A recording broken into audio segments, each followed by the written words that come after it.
à propos des puissances à exposants naturels. Commençons par quelques exemples.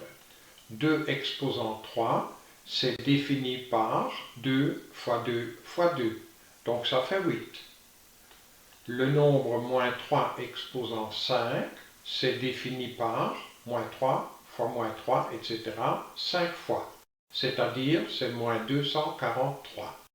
5 exposant 0 est défini comme étant égal à 1. Donc, définissons une puissance à exposant naturel en général pour n'importe quel nombre A, nombre réel, et pour n'importe quel nombre naturel non nul M, on a exposant M, c'est A fois A fois A, etc. On écrit M fois le facteur A. Et par définition, pour tout nombre réel A non nul, A exposant 0, ça fait toujours 1.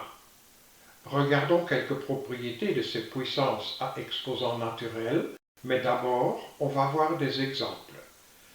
Cet exemple-là, 2 exposant 3 fois 2 exposant 4, ça signifie, c'est 2 exposant 3, c'est 2 fois 2 fois 2. Maintenant vient ce point de multiplication, le voilà, et puis 2 exposant 4, ça c'est 2 fois 2 fois 2 fois 2. Donc nous avons ici le produit de 7, 2. 3 parce que l'exposant là est 3, plus c'est 4 parce que l'exposant là est 4. Donc ce produit, ça fait bien 2 exposant 4 plus 3.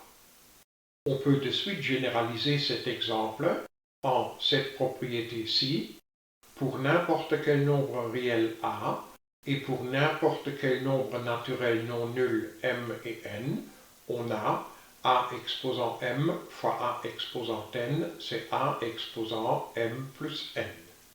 Un deuxième exemple, 2 exposant 3 exposant 4.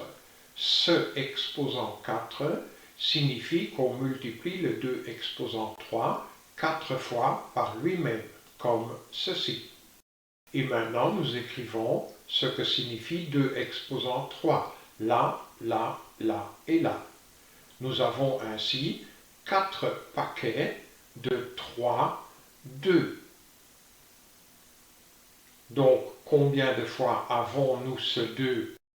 Il suffit de regarder, il y a 4 paquets de 3, 2. Par conséquent, il y a 4 fois ces 3, 2. D'où la généralisation A exposant M exposant N, c'est la même chose que A exposant M fois N. Donc là, les exposants s'additionnent et ici, les exposants se multiplient. Exemple suivant. 2 fois 3 exposant 4, mais ce exposant 4 signifie qu'on multiplie le nombre 2 fois 3 4 fois par lui-même, comme ceci. Tous les facteurs 2, on peut les mettre devant, et les facteurs 3, on les met derrière. Et ainsi, nous voyons que là, nous avons 2 exposant 4 fois, et là, nous avons 3 exposant 4, comme ceci. Cette formule-là peut également se généraliser de suite en A fois B exposant M, c'est A exposant M fois B exposant M, et ça pour n'importe quel nombre réel A et B, et pour n'importe quel nombre naturel non nul M. Un quatrième exemple, 3 quarts au carré, mais le carré, ça signifie qu'on multiplie le 3 quarts 2 fois par lui-même. Et le calcul des fractions nous dit que ça fait donc 3 fois 3 divisé par 4 fois 4. Donc là, nous avons 3 au carré, et là, nous avons 4 au carré. Nous pouvons également généraliser de suite cette formule-là pour n'importe quel nombre A, nombre réel, pour n'importe quel nombre B, nombre réel non nul, et pour n'importe quel nombre naturel M non nul, on a A sur B exposant M est égal à A exposant M divisé par B